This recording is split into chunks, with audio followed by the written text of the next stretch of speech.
Donc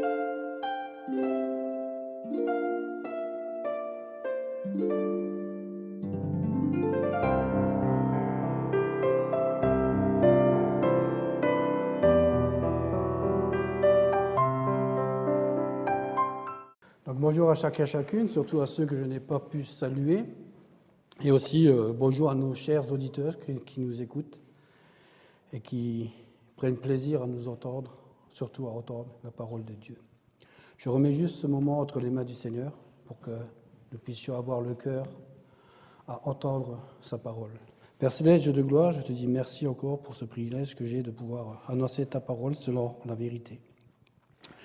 Je te bénis, je te prie, Seigneur, de bénir tous ceux qui vont entendre cette prédication, Seigneur, et que vraiment leur cœur soit attentif à toutes les paroles qui vont être annoncées maintenant, afin de pouvoir continuer à faire ta volonté, à te glorifier, à être des témoins véritables dans ce monde. Que ton nom soit béni et glorifié, au nom de Jésus.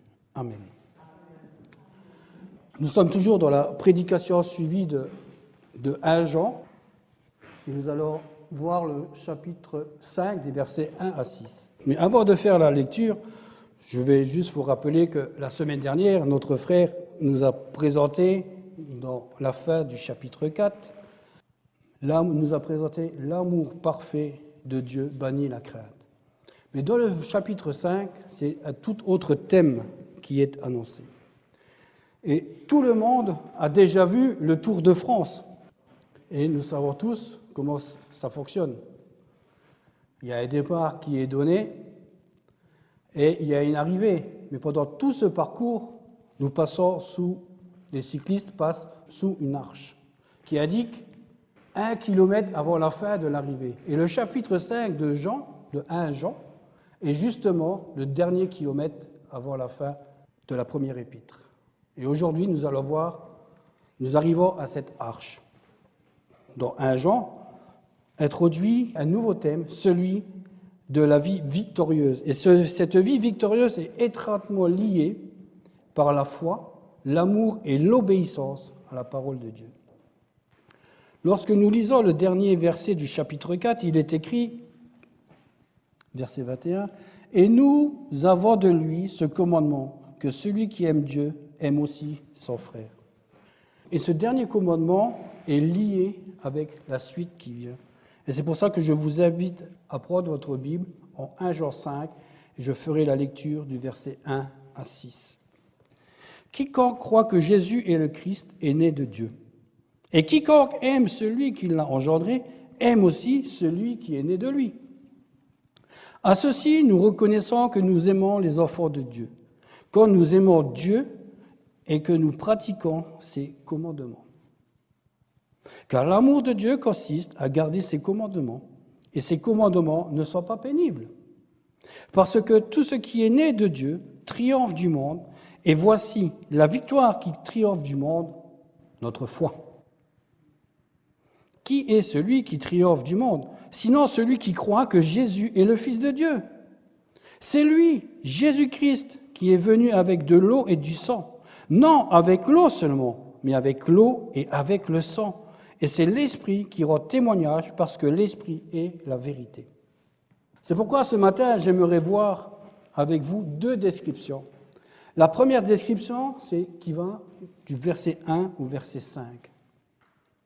Qui décrit les véritables chrétiens victorieux, comme ceux qui reconnaissent Jésus-Christ, leur Seigneur et Sauveur.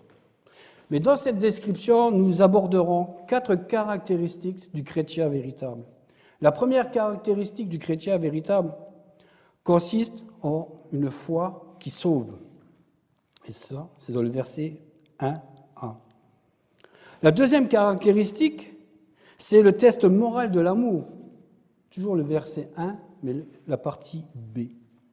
La troisième caractéristique nous présente l'obéissance à la parole de Dieu, les versets 2 et 3.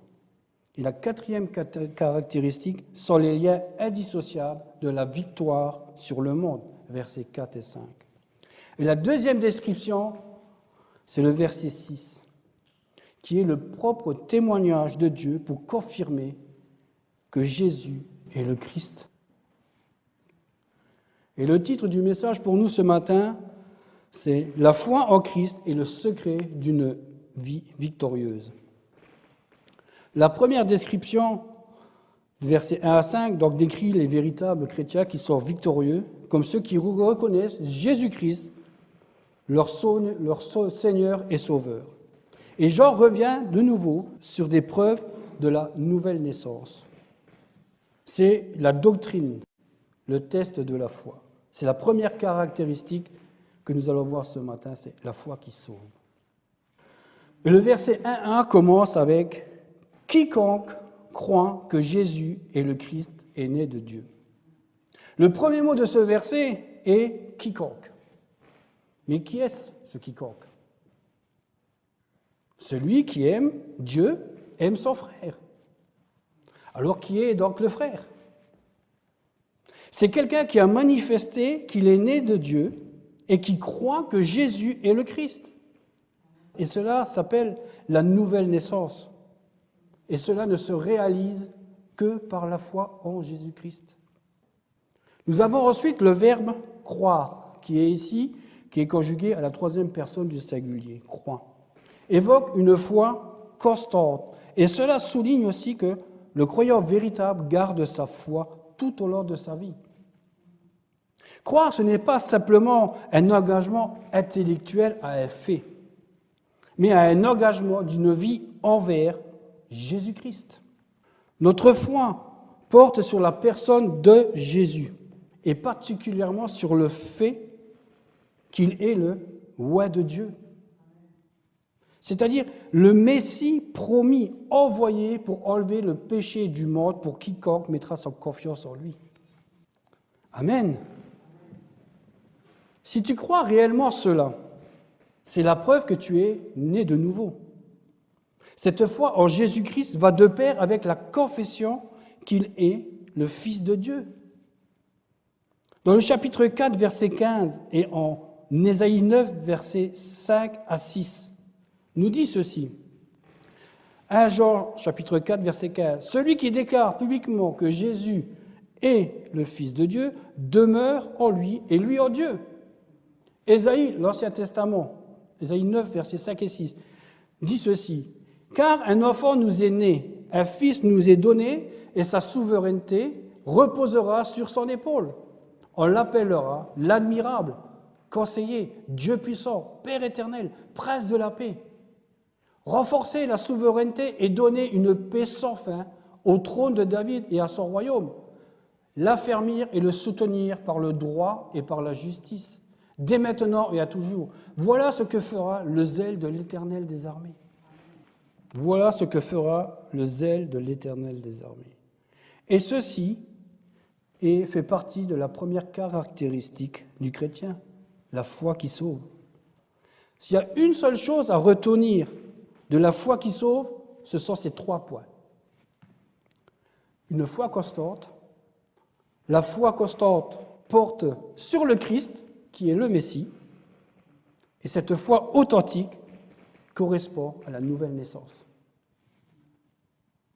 Le verset 1b est la deuxième caractéristique du chrétien véritable. C'est le test, encore une fois, de l'amour. Cette nouvelle naissance qui a été évoquée précédemment nous introduit dans une relation de foi constante avec Dieu et avec Christ. Puisqu'il est écrit « Quiconque aime celui qui l'a engendré, aime aussi celui qui est né de Dieu. » Et qui est celui qui est né de Dieu? Rien d'autre que celui qui a mis sa foi en Jésus-Christ.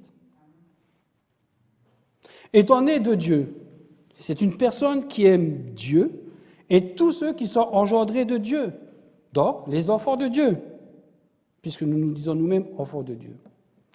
Donc si nous aimons seulement ceux qui nous aiment, quelle récompense avons-nous? Aucune. Puisque le monde le fait aussi. Il suffit de regarder ce que le monde fait lorsqu'il y a des catastrophes naturelles ou des incendies dans des immeubles. Ils viennent en aide à ceux qui en ont besoin. Et pour nous, chrétiens, il est absurde de prétendre aimer le Dieu invisible et ne pas témoigner cet amour envers ses enfants. Mais qui sont ces enfants? Mon frère et ma sœur en Christ. L'amour fraternel de Dieu en nous ne cherche rien à recevoir en retour. Par contre, cet amour que Dieu a mis en nous par le Saint-Esprit, cet amour-là pardonne inconditionnellement et porte le fardeau des autres. Il se sacrifie afin de répondre aux besoins d'autrui. La chose importante qu'il faut prendre en considération ici, c'est qu'il s'agit d'un amour empreint de justice qui ne tolère ni le péché invétéré, ni les fausses doctrines. Cet amour est un amour complet et mûr, qui reflète l'essence même de Dieu et l'œuvre de Christ, et que Dieu déverse par l'intermédiaire de chaque croyant sur toute personne dans le besoin. 1 Jean 3, 17 dit ceci. Et le monde passe, et sa convoitise aussi, mais celui qui fait la volonté de Dieu demeure éternellement. Et nous venons de voir dans le verset 1 le test de la foi avec ses deux caractéristiques, la foi qui sauve et le test de l'amour. Donc, vivons vraiment dans l'amour de Dieu et dans la foi en Jésus-Christ. Maintenant, dans la troisième caractéristique du chrétien, versets 2 à 3, c'est l'obéissance à la parole de Dieu. À ceci, nous reconnaissons que nous aimons les enfants de Dieu quand nous aimons Dieu et que nous pratiquons ses commandements.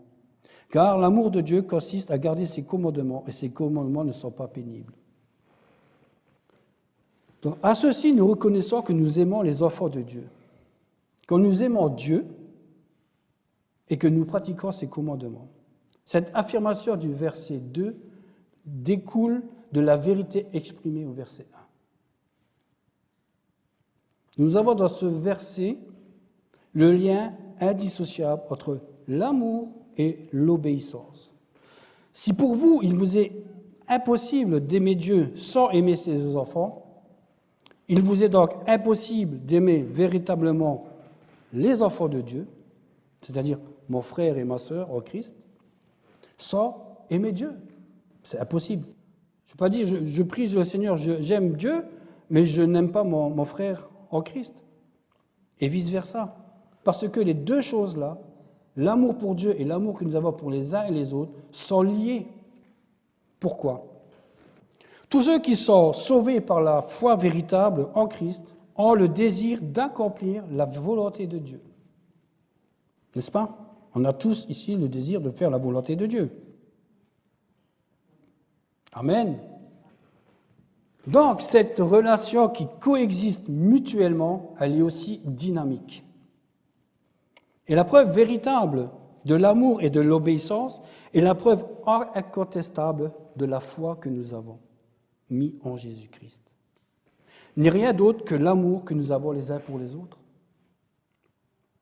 La foi véritable, mes amis, consiste à aimer Dieu et à mettre en pratique ses commandements. Pourquoi ? Parce que la foi véritable qui sauve produit l'amour dont résulte l'obéissance. Nous avons dans ce verset le verbe « pratiquer » qui est conjugué à la première personne du pluriel. Ce verbe est au présent du verbe en grec qui se dit « poieo », qui a pour connotation en français, qui veut dire accomplir, exécuter ou exercer. Et le temps qui est présenté ici, qui est au présent, nous a dit que l'obéissance à Dieu doit être constante et continuelle. Si je vous demande que signifie aimer Dieu, qu'allez-vous me répondre ? Aimer Dieu, c'est garder ses commandements et les mettre en pratique. Cela implique donc un sacrifice de soi pour les autres. Alors, une question est posée. Je me la suis posée à moi-même. Est-ce que ma façon de vivre montre que tu mets ou que je mets en pratique les commandements de la parole de Dieu ? Parce que la preuve véritable se trouve dans l'obéissance à la parole de Dieu. Et la preuve incontestable de la foi en Jésus-Christ se trouve dans l'amour que nous avons pour Dieu. Mais qu'est-ce que ça veut dire, ceci? L'amour que nous avons pour Dieu, c'est-à-dire l'amour que nous avons pour les frères et sœurs en Christ, démontre que nous aimons Dieu. Alors, où est-ce que tu te situes dans ce qui vient d'être dit? Apocalypse 14, 12 dit ceci. C'est ici la persévérance des saints qui gardent les commandements de Dieu et la foi en Jésus-Christ. Et ceci est la force de l'Église. Comme je l'ai écrit en rouge là, la communion fraternelle entre les frères et sœurs fait la force de l'Église locale. Et maintenant, Jean déclare, et ces commandements ne sont pas pénibles. Pourquoi? Pourquoi ils ne sont pas pénibles, ces commandements? Parce que la réponse se trouve dans le début du verset. L'amour pour Dieu, comme celui pour les frères, s'identifie à l'obéissance aux commandements de Dieu. Alors d'où vient cette ressource afin d'accomplir ces commandements? Nous l'avons lu, c'est notre foi en Jésus-Christ. Mes amis, tout le monde, dans ce monde, tout ce qu'il y a dans ce monde va à l'encontre de la parole de Dieu et à tous ses commandements. Même certaines traditions religieuses humaines n'annoncent pas la vérité de la parole de Dieu. Jésus ne nous a jamais dit, ni promis, que lui obéir serait facile. Mais l'engagement et la discipline personnelle que nous avons pour le service ne sont pas des fardeaux pour ceux qui aiment Dieu. Maintenant, si nous avons un fardeau qui nous semble lourd, pesant, attendons-nous à Christ pour qu'il nous aide à le porter? Matthieu 11, versets 28 à 30 dit ceci. « Venez à moi, vous tous qui êtes fatigués et courbés sous un fardeau, et je vous donnerai du repos. Acceptez mes exigences et laissez-vous instruire par moi. Car je suis doux et humble de cœur, et vous trouverez le repos pour votre âme. En effet, mes exigences sont bonnes et mon fardeau léger. » Dans ce verset de Matthieu 11, 28 à 30, Jésus utilise une image agricole, qui est liée au domaine agricole. Le joug est une pièce de bois lourde qui est posée sur la nuque des bœufs pour tirer la charge soit d'une charrue ou d'une herse pour travailler les champs. Eh bien, ce joug, il en va de même pour l'homme. C'est une pièce de bois lourde qui est représentée par le péché. Donc vous avez vu, c'est le gros poids que les hommes-là portent. Donc c'est ce poids-là qui est sur nous. Donc qui représente le péché par l'oppression déraisonnable de la part de certains responsables religieux, par certaines sectes, mais aussi l'oppression et la persécution du monde. Ou encore, pour certains, la lassitude de rechercher Dieu. Mais pourtant, mes amis, et vous qui nous écoutez, Jésus libère tous les hommes de tous ces fardeaux. Ce qu'il promet, c'est le repos, mais non pas l'inactivité, c'est-à-dire la paresse, mais l'amour, la guérison et la paix avec Dieu. Et cette communion avec Dieu transforme premièrement ce qui est pénible en un travail utile et spirituellement productif. Jésus ne nous a jamais dit que nous allons vivre dans le luxe et dans l'abondance. Cependant, le joug sert à travailler dur les animaux. Aujourd'hui, les paysans, ils ont le tracteur et beaucoup de matériel agricole pour faciliter le travail. Mais dans certains pays du tiers-monde, ils travaillent toujours avec le bœuf pour travailler les champs. Mais avec Christ, Dans quel sens ces exigences sont-elles bonnes? Les défis, le travail, les difficultés de suivre Christ, les responsabilités, la fidélité et l'effort de rester fidèle, attaché à la parole de Dieu. C'est vrai, tout cela peut être pesant sur nous. Et pourtant, cela est bon et facile. Pourquoi? Parce que nous avons avec nous et en nous une personne qui est le Saint-Esprit. Et le Saint-Esprit est doté d'une plus grande capacité de traction que nous et d'une partie beaucoup plus large que nous à supporter. Ses épaules sont beaucoup plus larges et peuvent supporter le poids bien plus lourd que nos propres épaules pourraient supporter. Et tout ceci, c'est le Saint-Esprit qui vit en nous qui fait cela. Les commandements de Dieu ne sont pas pénibles. Pourquoi? Parce que c'est le Saint-Esprit qui les porte et nous facilite le travail. Car son grand commandement, c'est quoi? D'aimer notre frère.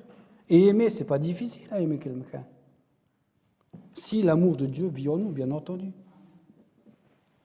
Et cela devrait suffire à transformer nos froncements de sourcils en sourires et nos rouspétances en chants d'allégresse et de louange à Dieu. Vivons dans l'amour de Dieu et dans la foi en Jésus-Christ. Mes amis et chers auditeurs, je vous invite à lire Deutéronome 30, qui donne la réponse du joug léger en Christ. Mais moi, j'étais surpris en lisant tout ce verset, et j'ai pris que les versets clés du Deutéronome 30.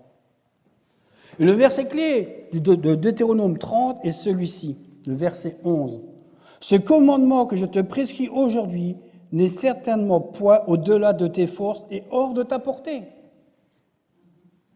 Donc le verset 11 se réfère aux versets 6 et 8 et 10 de Deutéronome. Et la réponse du verset 11 se trouve dans le verset 14, qui dit ceci. « C'est une chose, au contraire, qui est tout près de toi. » Mais où tout près de moi? Dans ta bouche et dans ton cœur. Afin que tu les mettes en pratique. C'est pour ça que le joug est léger. Il est en nous, on n'a pas besoin de le supporter. Et de le porter, il est en nous. Et c'est l'amour de Dieu qui nous a été transmis par la foi en Jésus-Christ, où le Seigneur nous a promis le Saint-Esprit. Et ceci nous renvoie encore une fois en Apocalypse 14, verset 12. C'est ici la persévérance des saints qui gardent les commandements de Dieu et la foi en Jésus-Christ. Alors, vis-tu dans l'amour de Dieu et la foi en Jésus-Christ? Parce que l'amour de Dieu comprend 4 choses. La foi, la fidélité, l'obéissance à sa parole et la patience. Donc nous avons vu dans le verset 1, 2 et 3 les 3 premières caractéristiques de la parole de Dieu, du véritable chrétien.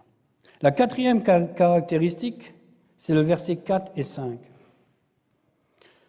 qui nous présente les liens indissociables entre la victoire sur le monde.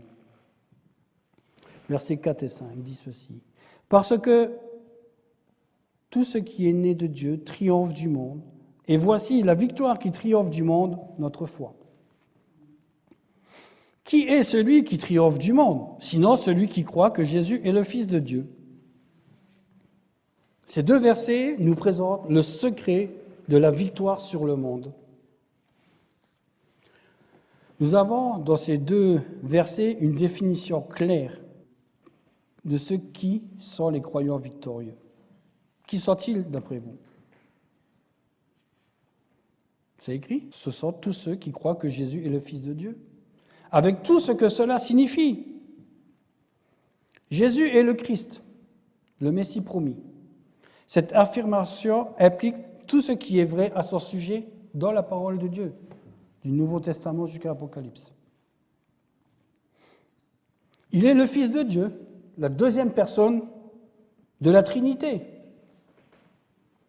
qui est venu sur terre en chair, c'est-à-dire la parole faite chair, pour mourir et ressusciter afin d'apporter le salut aux pécheurs qui mettent sa confiance en Jésus. Jean se répète ici, non pas comme une personne âgée qui radote, ou d'autres personnes qui radotent aussi, parce qu'il y a beaucoup de gens qui radotent, mais afin de mettre en évidence la vérité du verset 1, sur laquelle celui qui croit que Jésus-Christ, qui est né de Dieu, triomphe du monde, obtient la victoire sur lui-même, déjà sur nous et sur le monde, parce que nous avons crucifié nos péchés à la croix. Et ça, il n'y a que la foi qui peut faire ceci. Et par quel moyen ? Au moyen de la foi en Christ. Nous appartenons à un autre monde, dont Christ est le centre. Et par la foi, nous regardons à ce monde-là et nous nous élevons au-dessus de ce que présente le monde de ce jour. Puisque le monde de ce jour est un monde mauvais, qui sort en contradiction avec tout ce que la parole de Dieu demande de faire. Mais qu'est-ce que nous présente ce monde mauvais? Nous présente des valeurs d'une société sécularisée sans Dieu. Il nous présente la convoitise, les courants de pensée rejetant Dieu, les persécutions, même l'amour pour le monde et tout ce qui s'y retrouve, qui puisse être attrayant, que le monde peut offrir, ce n'est que tromperie. Leur véritable nature est mauvaise, néfaste, destructrice, et surtout, c'est satanique. Voilà ce que le monde d'aujourd'hui, et depuis la création, veut faire croire, que tout ce que le monde présente, c'est le bien, c'est l'inverse. Il n'existe pas de position intermédiaire pour celui qui se proclame enfant de Dieu. Il y a dans le monde deux sortes de croyants. Celui qui se dit enfant de Dieu et le croyant authentique. Le croyant authentique caractérisé par l'amour de Dieu en lui et qui obéit à la parole de Dieu. Et celui qui croit et qui se dit être enfant de Dieu, mais qui est en réalité un non-croyant, puisqu'il est attaché et soumis aux choses du monde encore, et qui manifeste à aucun moment l'amour de Dieu pour son prochain, et ni même dans sa propre vie. Et encore moins l'amour caractérisé du croyant né de nouveau. Donc, ils sont voués à la sagesse et à la philosophie du monde, et révèlent ainsi leur amour pour ce monde et son état de perdition, et non l'amour pour Dieu. Et nous savons tous que l'amour pour Dieu, c'est aimer son frère et sa sœur en Christ. Mais grâce à Christ par la foi, la victoire est totale sur le système invisible du mal, démoniaque et humain. Instrument qui se trouve entre les mains de Satan pour l'instant, pour s'emparer des âmes des hommes pour les conduire en enfer. Et Jean répète par 3 reprises cette idée de victoire sur le monde, afin de bien l'ancrer dans notre esprit, que notre foi, que celui qui croit, que celui qui triomphe, c'est celui qui a foi en Jésus-Christ et qui lui est consacré. En Christ, nous sommes plus que vainqueurs. Alors, une autre question se pose. Fais-tu partie de ceux qui sont vainqueurs, victorieux? Ainsi, par la foi au Fils de Dieu, le croyant a jugé le monde. Il en est délivré, il en est vainqueur, comme l'a été son sauveur. J'ai pris la version d'Arby, qui dit ceci. « Je vous ai dit ces choses, afin qu'en moi vous ayez la paix. Vous avez de la tribulation dans le monde. » C'est la vérité. Mais là, il nous encourage. « Ayez bon courage. Moi, c'est-à-dire Jésus, j'ai vaincu le monde. » Quel encouragement, n'est-ce pas? Celui qui vit en nous a vaincu le monde. Et maintenant que nous avons vu les versets 4 et 5, nous allons aborder la deuxième description, le propre témoignage de Dieu pour confirmer que Jésus est le Christ. Verset 6. C'est lui, Jésus-Christ, qui est venu avec de l'eau et du sang. Non avec l'eau seulement, mais avec l'eau et avec le sang. Et c'est l'Esprit qui rend témoignage parce que l'Esprit est la vérité.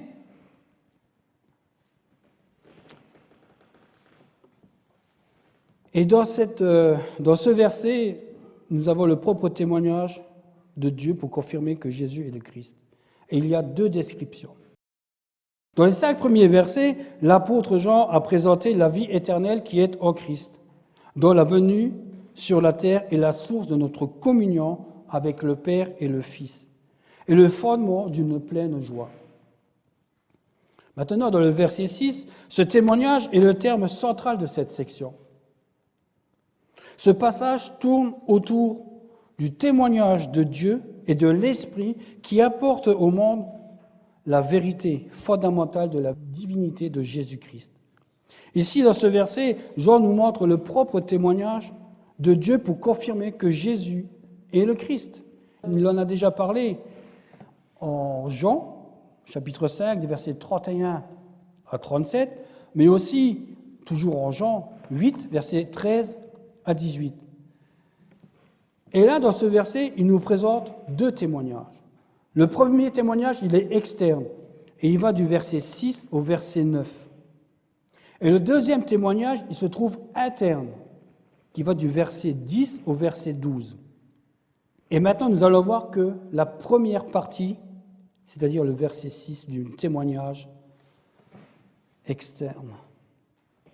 Nous avons l'expression, début du verset 6, « C'est lui, Jésus-Christ ».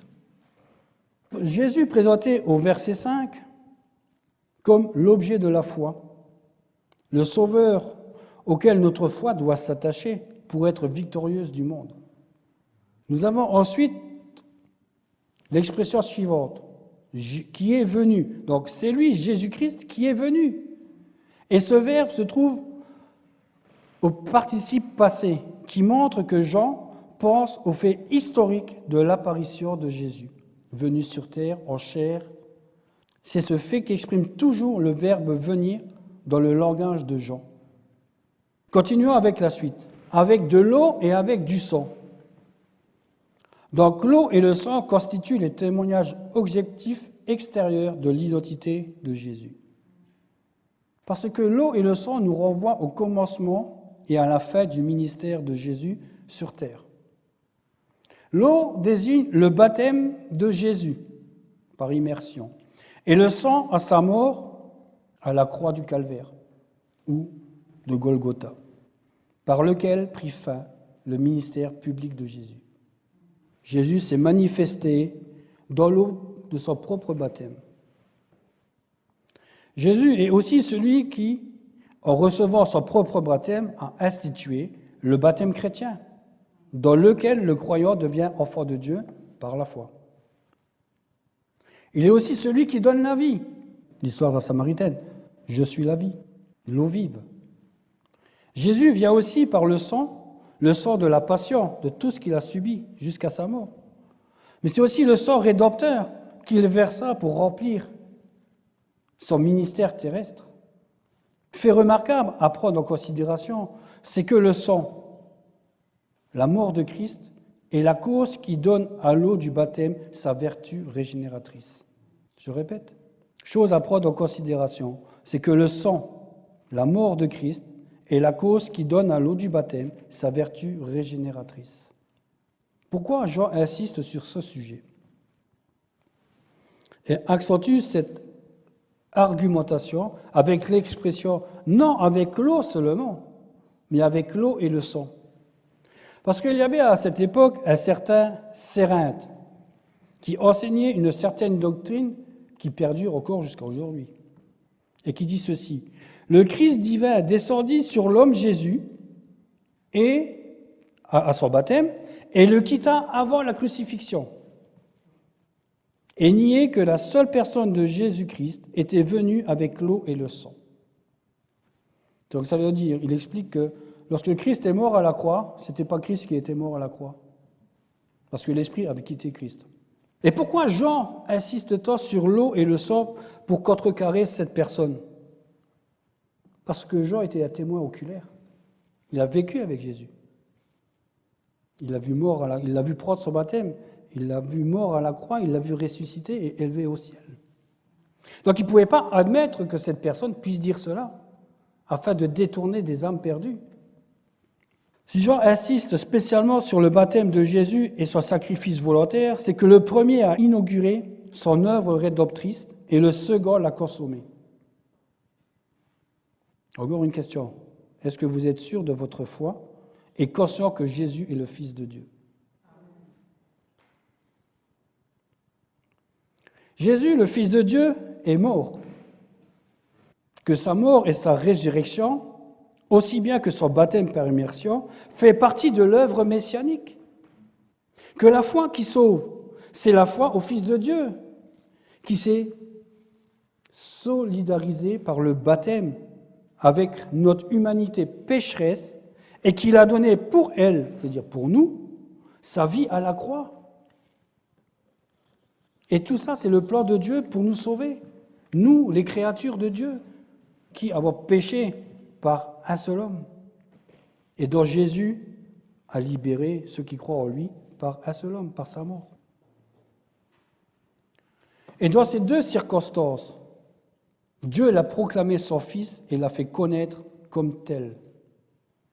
Et qu'est-ce qui certifie aux croyants l'efficacité de l'œuvre accomplie par le Fils de Dieu? Eh bien, c'est le témoignage du Saint-Esprit qui est en nous. C'est l'Esprit qui rend témoignage. Nous avons là le nom et le verbe. Témoignage et rend témoignage. Ce verbe et ce nom viennent de la même racine en grec, qui est employée 9 fois dans le verset, à partir du verset 6 jusqu'au verset 11. Voilà ce que rend l'Esprit de vérité sur Jésus. Dès que Jésus eut été baptisé, il sortit de l'eau. Donc il dit sorti de l'eau, c'est sorti de l'immersion de l'eau. Et voici, les cieux s'ouvrirent et il vit l'Esprit de Dieu descendre comme une colombe et venir sur lui. Ceci est une manifestation physique de la présence du Saint-Esprit qui prouve de manière visible le témoignage que le Père rendait au Fils devant des témoins. Et en l'occurrence, Jean-Baptiste, juste pour ne citer que lui, qui plus tard, en Jean, dira la même chose. Mais il fallait que les gens puissent voir que c'était vraiment le Fils de Dieu à travers cette colombe. Donc cette manifestation physique de la présence du Saint-Esprit prouve la manière dont le Père témoigne aux gens que Jésus est bien son Fils. Bien que Jésus soit sans péché, il restait nécessaire qu'il se fasse baptiser par ce baptême. Pourquoi? Parce qu'en passant par les eaux du baptême, il n'était pas obligé, il était sans péché. Mais il s'est associé publiquement aux pécheurs. Pour nous, aujourd'hui, le baptême est une confession publique de repentance du péché et qui est un geste extérieur qui symbolise une réalité intérieure. Continuons avec le deuxième témoignage du Père.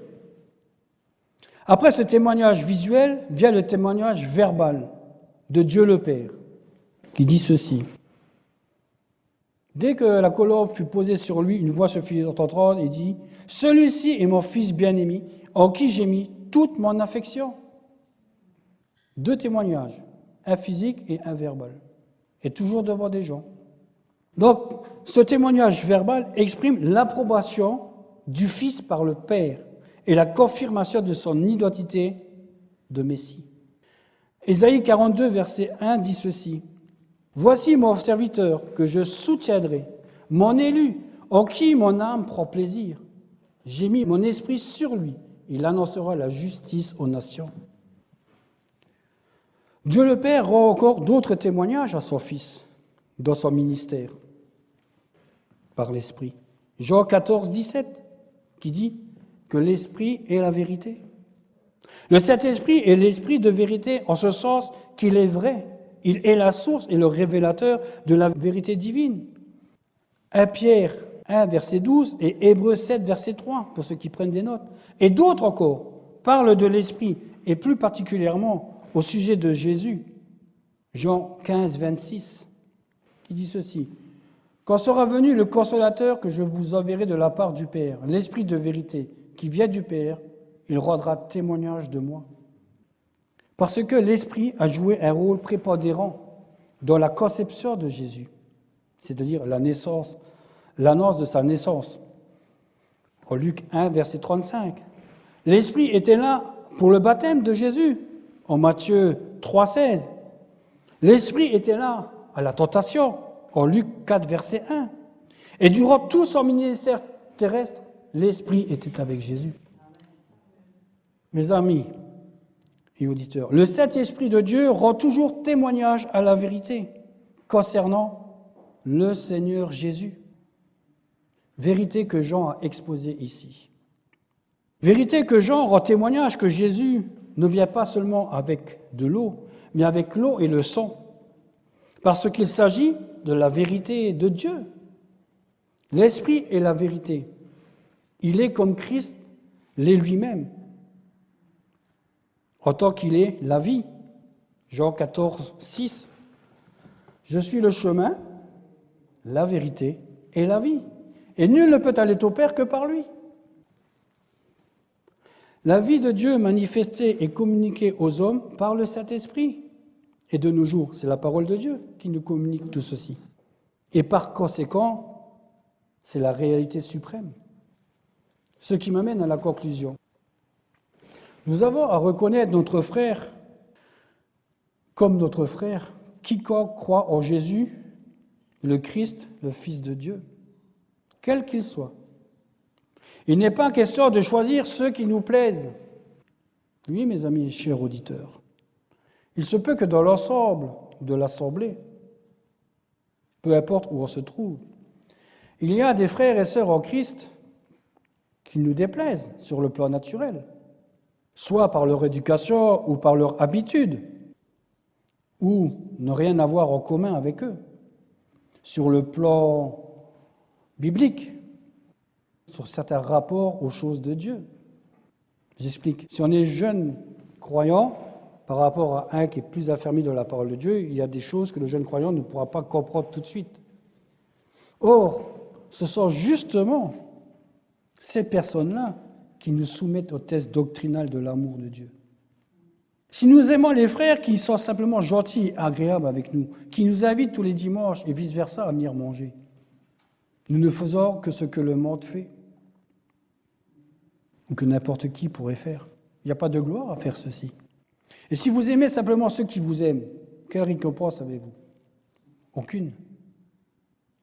Maintenant, si j'aime mon frère parce qu'il est né de Dieu, même s'il n'est pas gentil avec moi et ne m'est pas agréable, je manifeste l'amour qui est la nature de Dieu lui-même. Et rien n'est plus grand que cela aux yeux de Dieu. Alors, certainement, quand nous aimons vraiment Dieu et que nous gardons ses commandements, nous aimons vraiment ses enfants, peu importe qui il est, peu importe son caractère. Oui, mes amis, l'amour et l'obéissance vont ensemble, comme nous l'avons vu dans les versets précédents, de telle sorte qu'il est impossible de dire aimer Dieu sans lui être obéissant, ce qui ne peut être réalisé que par la foi, et une foi victorieuse sur le monde. La foi dépend toujours d'un témoignage solide. En Jésus seul se trouve la vie. Et né de Dieu, celui qui a discerné que Jésus est le Fils de Dieu, venu en chair, et qui le reconnaît comme son Sauveur et Seigneur. Donc, par la nouvelle naissance et l'œuvre du Saint-Esprit en nous, celui-ci nous convainc que l'objet de notre foi est celui qui est venu avec l'eau et le sang. Et ce Jésus venu en chair reçoit par le Saint-Esprit ce témoignage en lui-même et communique dans le cœur du croyant la vie éternelle. Cette conclusion pourrait se résumer en une seule phrase. La foi en Jésus-Christ, victorieuse du monde, fondée sur le témoignage de Dieu qui nous donne la vie éternelle. Alors mes amis, vivons dans l'amour de Dieu et la foi en Jésus-Christ. Amen.